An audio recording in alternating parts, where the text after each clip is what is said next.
Hello, everybody. My name is Benjamin Bloom, and I have just witnessed Hull City 1, Brentford 5 on the TV. An absolute battering for Hull.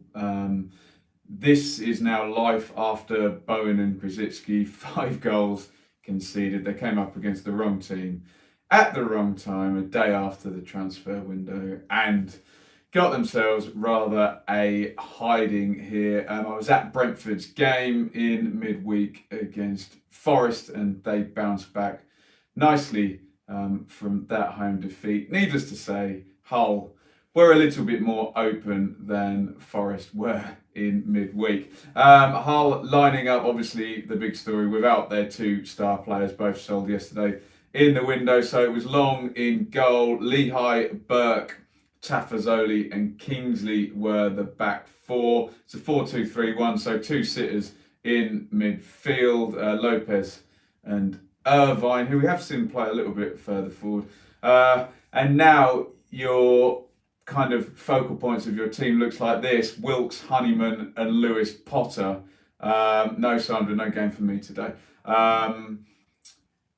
McGuinness up front looks a lot different than Bowen and Grzycki, doesn't it? Brentford are unchanged, so their standard sort of 4-3-3, very attacking system they play. Raya in goal, Dalsgaard, Janvier, Pinnock and Henry is the back four. Norgard sits in midfield, lots of rotation though. De Silva nominally to his left, Jensen nominally to his right, but they are going to move around a hell of a lot. And the front three, I don't like this whole BMW thing, it's a bit cringy, but the BMW, Benrahma, Mbuemo and Watkins up top. Hull don't actually start too badly. Brentford with bits and bobs of the ball, but they get Lewis Potter on the ball down the right. Irvine starts to break from deep midfield. However, the first decent chance Brentford get, they're going to score. First of all, it's a nice move. We're in the 11th minute. Norgard to Watkins, Benrahma to Watkins. Last ditch block out for the corner. The corner goes short. They take a lot of these like this to get the angle. Jensen to Benrahma. So he's on the edge of the box. Now he gets closed down initially. He shifts it out of his feet. It's a little bit half-hearted, the challenge. Once he's got it out of his feet, we all know what we're going to get. It's that kind of, the technique looks lazy, but he hits it beautifully, doesn't he? Not too much backlift, right foot, curls for the corner. Burke is in the way of it, kind of ducks his head out the way, which stitches the keeper up. So it curls to the far corner. Long's done, he gets a hand to it, but into the corner. Benrahma gets the opener. Obviously, he wasn't himself midweek. His father has recently passed, and he pulls off the shirt, and the undershirt has got Je t'aime Papa. I think we all know what that means. So nice little tribute. Obviously, the ref has to book him. He probably doesn't want to, but Benrahma with the opener and with a yellow card there. 1-0 Brentford. And that really knocks the stuffing out of Hull. The timing of that goal really kills them. They needed to either take the lead or stay in the game longer, and now it's just going to be a procession for Brentford. Big chance on 14. De Silva, Watkins, left side of the box. He cuts it back. Jensen's arriving, takes his time, side foots it. Big block by Kingsley. Jaggy says banger from the halfway line. Yes, we are going to get one of them in a minute. Jensen forward on 18 and Mbuemo curls one. And then immediately Hull give it away, playing out, and Mbuemo another good chance, and Long saves. It's total domination. Could be 2-0, 3-0 after 20 minutes, but it's going to be 2-0 after 19. In fact, I should have said 18 for all those chances, because Brentford do get the second. Another short corner. Benrahma, lovely feet, swings it to the back post, and it's just rubbish from here onwards. Watkins heads it down, bounces up in the air. Burke is there, Tafazoli's there. Long falls over. He would normally shout and come and catch the ball, but he's not there. Burke doesn't know what to do. Tafazoli doesn't tell him. Again, if he leaves it, the guy behind him can kind of sweep round, but Burke doesn't know, so he leans back and kind of heads it. And there's no challenge either, and it's into the empty net for 2-0 absolute mess. And obviously, as soon as that happens, the frustration from the Hull fans manifests itself in some "we want Alam out" chants there straight off. 2-0. It's 2-0 after 19 minutes. Is well deserved, to be honest. Brentford absolutely all over Hull. 24 Lehigh over the top. He's on the edge of the box from right back coming forward. 27 corners recycle, and Burke spins and shoots under pressure. And that leads up to this ridiculous Hull goal. So a couple of, not even half chances, quarter chances leading up to about 28th minute. And Tafazoli is going to score from just inside the Brentford half. And the irony is it's a pretty rubbish pass he tries to play. Steps out from centre half. He's going to try and play a through ball. Super League says he thinks Hull have gambled that they'll be safe and have cashed in. Well, if it goes like this, they're not going to be safe at all. They're going to come across much worse teams than Brentford. But so Tafazoli completely overhits the ball. The defenders will leave it to go through to Raya, who is going to try and control it with his right foot, takes his eye off it, goes through his legs. Absolute howler from the Brentford keeper. He's been good this season, as they did say in the commentary. Goes through his legs, he tries to chase it, but too much pace on it. Just a complete aberration by the keeper. And it is 2-1 and they're back in it. Sometimes we see games swing on this. One team dominates, big mistake. But Brentford don't have that fragility this season. And Hull, there's something in their heads now after this transfer window. And this probably is the worst thing that can happen to them today, this game. 31, Brentford come forward. I don't know how they don't score from this. They're cutting through. Jensen to Silva. Benrahma pokes it past Long. Tafazoli is on the line. He clears it. They reposition. It's knocked to Jensen, who tries to put it in the corner, and Long gets down to his right. I don't know what the XG is in this game. I can't look up either. My phone's downstairs, but Brentford could easily. I wouldn't be surprised if the XG is over 3 or 4. They could easily have scored 6 or 7, though, with all these chances. Watkins to Benrahma, straight at Long. I don't know about Jensen. We'll talk about this Benrahma elbow now. Cham says, funny thing, if we didn't play that well, could have been 6 or 7. Yeah, it's just effortless. I think what Cham's saying is the actual whole flow of the game, but just in attack, they were just absolutely siving through with the two midfielders finding space, and then the two wide forwards tucking in to help Watkins. Just men against boys, absolutely, wasn't it? Here's the Benrahma and Kingsley thing. I think it was Andy Hinchcliffe on the telly. I think he's just getting a bit excited, commentator, and they try and make a narrative out of everything. We've heard one of the EFL commentators literally try and persuade us that every goal is a moment of genius. It's a little bit too much. Mano says Benrahma deserves to play in a big club. I think he will do one day, won't he? He says with respect to Brentford there. So they're both running back. Benrahma's there, Kingsley's there. It's a bit of alpha mailing from Benrahma. I think he just wants the line on it. Kingsley doesn't really look, and Benrahma just holds his ground there. Little bit petulant, but Hinchcliffe's getting too excited in the commentary. It's not a red card. There's no kind of swing or anything. It's a little bit shithousey, isn't it? But I think he realises that he doesn't want to get done by the cameras and goes back and tries to pick him up. But I think overhyped by the commentator. 30 million, they're saying in the chat for Benrahma here. And if you notice, we just mentioned his name on every single attack now. It's his free kick into the wall after Tafazoli has pulled down Watkins, lucky to get away. Super League says it's getting stupid. 30 million for a championship player. Yeah, maybe, but that's his market value. So it's 2-1 at half time. How Brentford aren't winning by more than one goal is quite miraculous in this one. No subs in the second half. Presumably, McCann gives Hull a talking to and says, look, get it together, guys. And Thomas Frank says, you know what you're doing, do exactly the same thing in the second half and you're going to score another couple of goals. Not a bad start for the second half from Hull in the context of this being men against boys. Irvine breaks through, hits one high and wide, and then Lewis Potter, who I think Hull fans need to get behind here, give him a run in the team now, and try and build up him as player. Obviously, he's not Jared Bowen, he's not Kamil Krasicki, but get behind him. His cross shot is saved by Raya with McGuinness arriving in behind for the tap in. And coming up to the hour, 3-1 Brentford, and they can attack in all sorts of different ways. And Rico Henry has been really good this season. So many different players you could think would be the next one off the forecourt.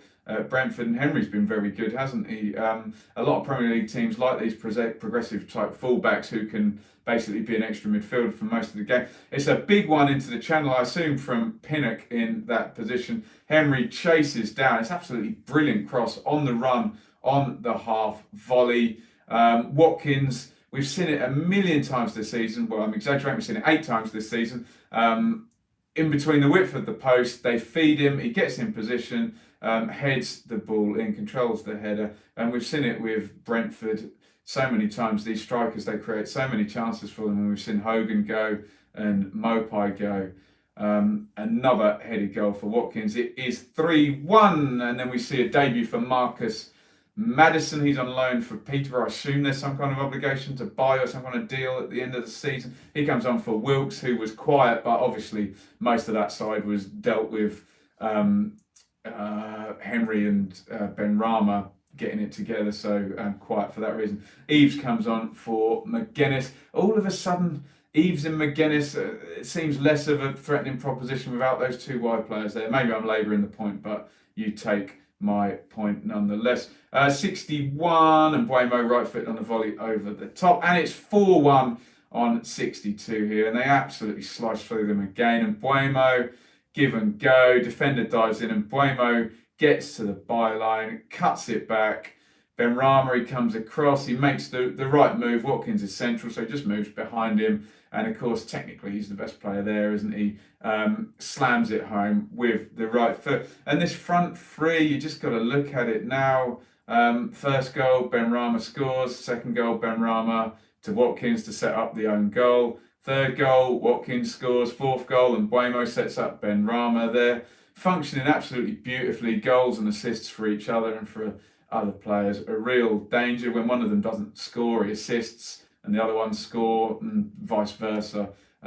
So good. Lovely finish for Benrahma as well. 64, Eves does quite well here. Honeyman near post, gets a bit excited and puts too much on that and shoots. Goes out for a throw-in. Kane comes on for Irvine in midfield on 65. And Buemo right for Benrahma. He fires over the top. Super League says Krasicki less than $1 million. Yeah, 6 months on the contract. Let that one run down. Played them well. Krasicki there. Marcondes comes on for De Silva. He gets a bit of a rest. I think it was Jensen that went off early. So Thomas Frank, obviously, they're really adding up the minutes here, and one goes off early one game, one goes off the other. Joel Valencia comes on for Buemo, so they both get a rest. Those 2 guys. Maddison over from distance, then Watkins feeds Marcondes. Starts to get a bit stretched and a bit grubby this last 15 minutes or so. A triple chance here. Looks like they're really gunning for the 5th goal. Benrahma first, then De Silva blocked twice. Maddison spanks a free kick way over, but then has a much better effort from distance. I think he's trying to find the corner, but it goes down the middle. Still troubles Raya, who has to tip over the top. Bervis Soglu comes in for Watkins. We assume if Brentford do not go up that he may be a first team player within sort of 6 to 12 months. Depends. We'll talk about this at the end on what Brentford do in the summer in regards to who they sell, how many they sell, and do they need to sell. But the matter in hand is 5-1, and Benrahma's going to get the hat-trick. He scored a hat-trick against Hull as well last season, didn't he? Into the box. Valencia, he gets blocked. Visoglu, they're queuing up, aren't they? He knocks it to the side. Valencia has another shot. Valencia could have scored a couple of goals in this sub-cameo. That gets pushed out to Benrahma. Right-footed. Roof of the net. Brutal. Hat-trick.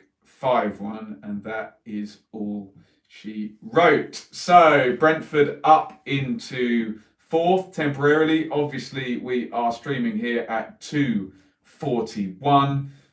So the 3 o'clocks haven't happened yet. They're 1 point behind Forest, 3 behind West Brom, and 5 points behind Leeds. So nicely in touch there. Hull in 14th. QPR could pass them today, and I wonder, will Hull go any higher than 14th? They've had good splurges this season. They've lost a lot of home games, but they've also had like those home splurges of wins, punctuated with decent away form. But if it's worrying now when you cash in your 2 best players and you're already 14th and you replace them cheaper. Obviously, they're not going to go and spend a ton of money, but the Alams have taken the parachute money out and they're running it, some would say they're running it into the ground, others would say they're running it sustainably now, but it doesn't look good for Hull now those 2 have gone. And we've known this for a long while. He was the shining light, Bowen, and they just need to, like I say, get behind their new young players. It's Kane, Lewis, Potter and those types. You need to generate. We've proven it in the Championship. If you don't have the parachute money, unless you're doing what Brentford and Bristol City and Preston do and generating your own players, it's very, very hard. Champ says problem with Hull is they had to invest in early windows. Yeah, and they did not, did they? So Brentford back at it today. Brilliant. Super League says, how many points on average do you need to survive? 1 point per game will definitely keep your survival at 46. Although if you're around 42, I think you survive. We'll see this season kind of varies. Sometimes you get, I think there was one season it was possibly Peterborough got relegated with over 50. Yeah, and he says Hull are on 39 already, so it would be unlikely. Mano says Brentford will be promoted automatically. That's fact, and remember what I'm saying. Well, I know what he means. It's not fact, Mano, it's your opinion, but I admire your confidence and brashness with that prediction. So, yeah, Brentford absolutely brilliant today. Destroyed Hull. Benrahma on fire.